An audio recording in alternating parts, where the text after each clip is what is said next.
Inaweza kuwa ni hiyo maluminati ama ni nini, sababu tunashangaa. Lazima kuna kitu inafanyikaga hapo. Kama labda mashetani hivi ama nini, ama kuna watu wanatoa kafara, huwezi jua. So tumekuja kuomba tukisema kwamba Mungu aweze kufunika mabarabara zetu zote katika nchi ya Kenya. Tunasimama hapa Salgaa leo, lakini tunajua kwamba kuna magari yanatembea kila. Kuna mother alikuja hapa sio akaomba. Alafu unacheki after some minutes unapata kuna accident. Sasa tuwezi jua ni nini. Sijui kwa hii barabara kwa mlima kuna kuwaga na pale kuna ajali sana. Na sijaiona kama maombi inafanya kitu. Tumejaribu kubaini sana hiyo kiini kia ajali, lakini tumeona ni ngumu, sababu tumejaribu kuwekewa mpaka mabamu pale juu, lakini tunaona ajali bado.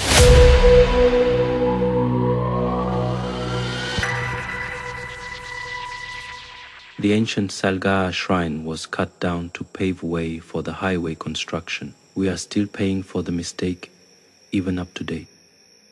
Join me as I take you through the journey of the Salgaa mystery that includes the death of Samoi Arap Koitalel, the white ghost after midnight, the tanker of fuel in 2009, Rachel Ruto's prayer intervention. Get ready as we open this case from the archives.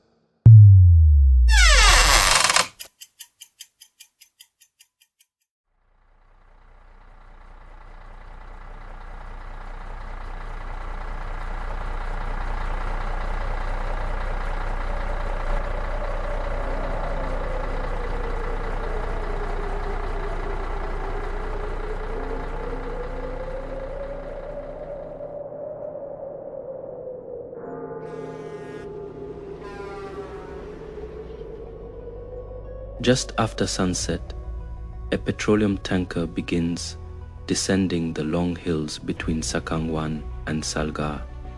The driver knows this road. He has driven it dozens of times before. The descent is steep, the cargo is unstable, and the brakes are already hot. Ahead, the lights of Nakuru shimmer beneath the Rift Valley. Everything appears normal. Until everything isn't. Within seconds, several tons of fuel become a runaway missile. People rush toward the overturned tanker. Some carry buckets, others carry jerrycans. Nobody knows that within moments, the highway will become one of the deadliest crime scenes nature has ever engineered. That disaster made headlines across the world. But local residents will tell you the road was claiming lives long before that day. Some blame gravity, some blame speeding, and some blame failing brakes. Others point toward a history that began over 100 years ago with an assassination, a curse, and a stretch of road many refuse to travel after midnight.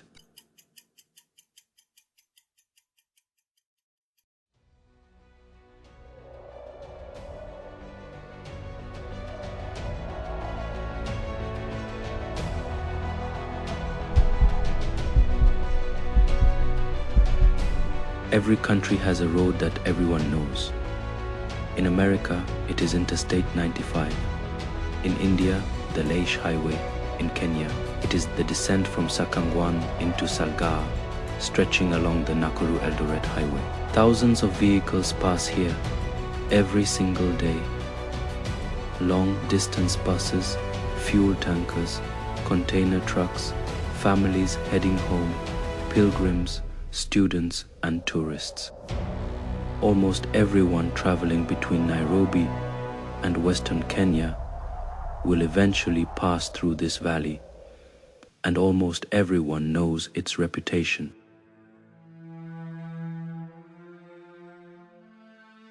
Official investigations have pointed to many causes: brake failure, overspeeding, mechanical defects, driver fatigue, poor judgment, dangerous overtaking, and steep gradients.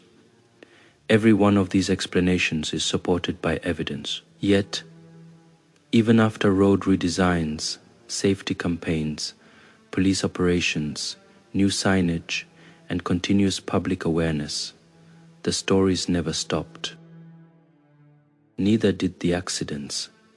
To understand why, we must leave the tarmac and travel back more than 100 years to a meeting that was never meant to end in blood.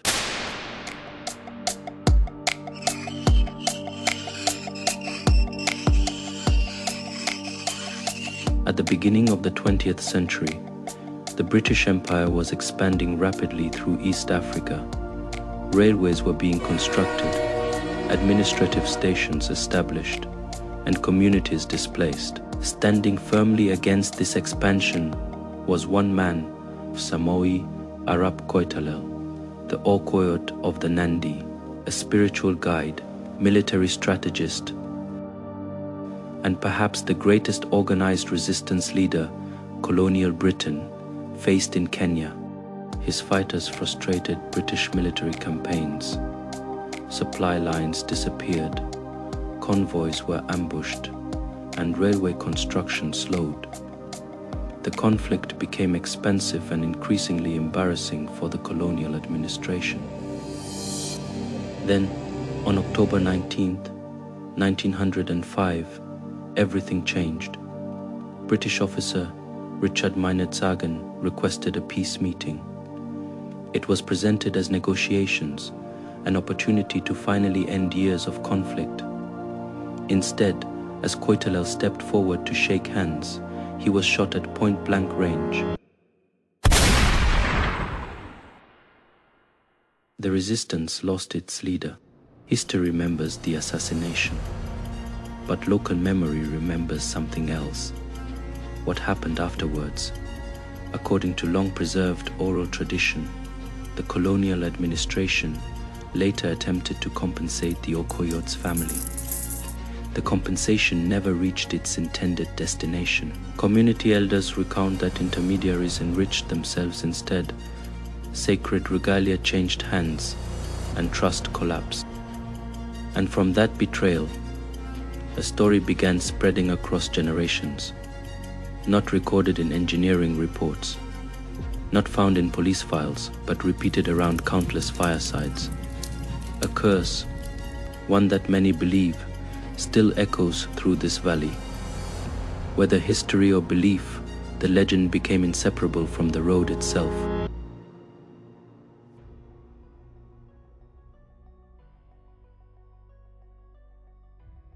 In the next chapter, we examine that curse, the roadside shrine, the strange rituals once performed before journeys, and why, even today, some veteran truck drivers refuse to look into their rear-view mirrors when passing Sakangwan after midnight.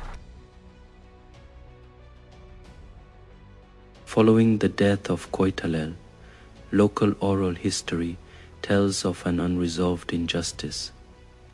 The sacred symbols of leadership never returned. Compensation allegedly disappeared before reaching the family. And among the elders, a warning began to circulate that betrayal would eventually return to collect its debt. Whether one believes the curse or dismisses it entirely, one fact cannot be ignored. The story survived for over 100 years, passed from one generation to the next, long before social media, long before YouTube, and long before modern highways crossed these hills.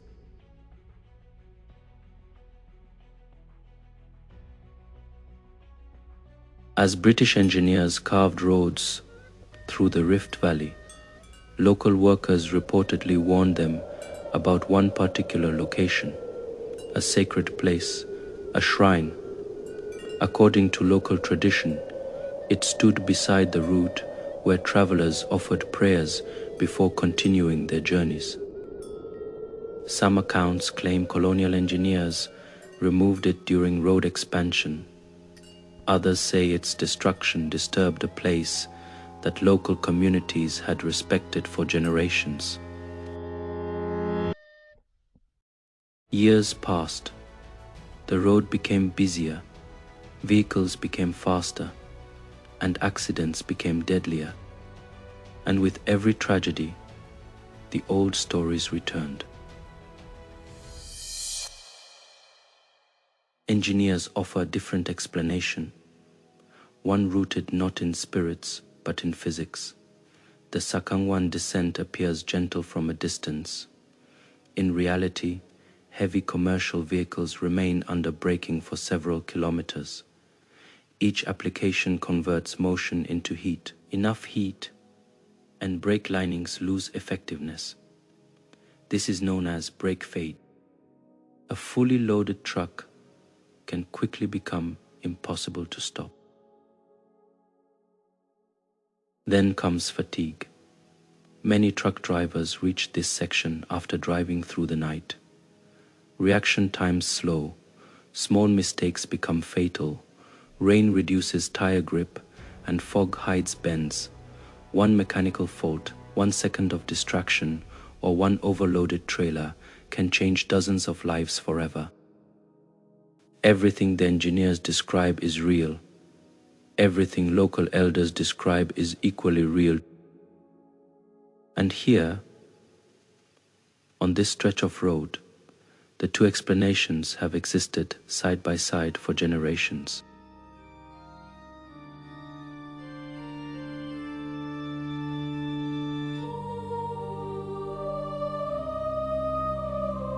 Following repeated tragedies, religious leaders from different denominations gathered beside the highway.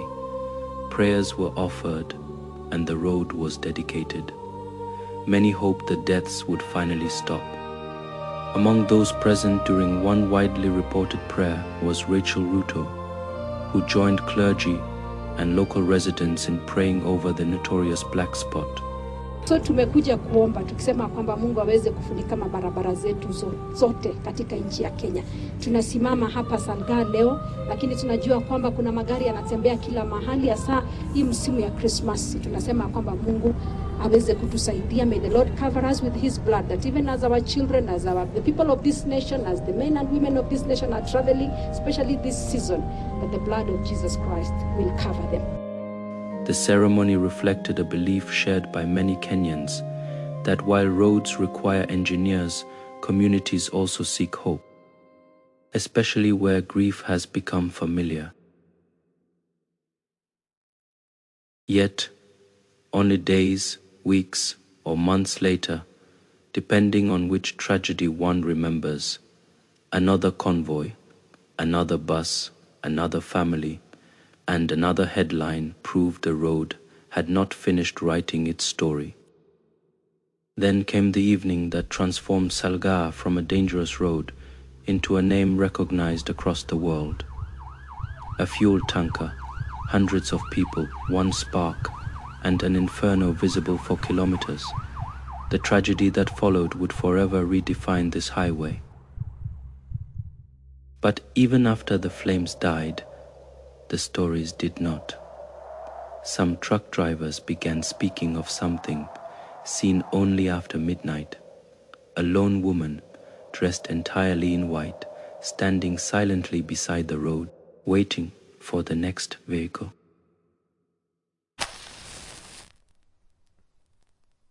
Saturday evening, a petroleum tanker was making its descent towards Salgaa, loaded, heavy, and unstable.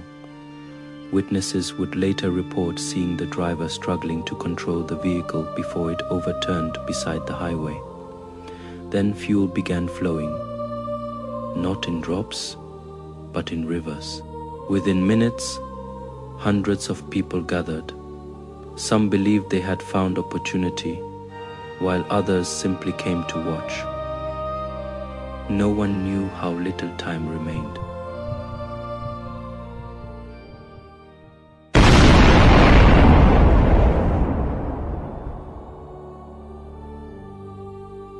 The explosion consumed everything around it. Vehicles, homes, families, and rescuers. Flames reached temperatures capable of melting steel. The official death toll would continue rising for days, and many victims could not even be identified. The world watched, Kenya mourned, and Salgaa became a national symbol of tragedy. Investigators reached their conclusions: fuel, heat, human behavior, and mechanical failure. Every explanation made sense. Yet, among those who live beside this road, another question quietly remained: why here? Again and again and again. 8 years later, another New Year's holiday, another night journey, and another descent towards Salgaa. At approximately 3:30 in the morning, a passenger bus traveling toward Nairobi collided with an oncoming truck near Migaa. 36 lives ended before sunrise. Investigators pointed towards speed, mechanical failure, and loss of lane discipline. The evidence was clear, yet the location, once again, was painfully familiar. For emergency crews, this had become routine. But for families, there is no such thing as routine grief. Then, there are the stories. Stories never recorded in police reports, never accepted as evidence, yet repeated by truck drivers who have traveled this road for decades. Almost every veteran driver has heard them. Some claim they have seen them. A woman, dressed completely in white, standing silently beside the road. Sometimes she appears in the middle of the carriageway, sometimes only in the corner of a driver's eye. No footprints, no vehicle, and no explanation. Whether folklore, optical illusion, or something no one has yet explained, one fact remains: the stories refuse to disappear, just like the road itself. Perhaps that is the real mystery of Salgaa. Not ghosts, not curses, and not coincidences, but memory. Every cross erected beside the road, every newspaper headline, every survivor's testimony, every prayer, and every warning from a truck driver becomes another layer added to the identity of this highway. A road eventually becomes more than asphalt. It becomes collective memory. And memory changes how we drive, how we think, and how we see. The Salgaa Sakangwan black spot reminds us that history is rarely made by a single event. It is shaped by countless stories, some written in official reports, others preserved through generations of oral tradition. Some are explained by engineering, others by faith. Perhaps the greatest danger is not choosing one explanation over another, but forgetting the lessons both are trying to teach. Because every driver who begins this descent carries more than cargo.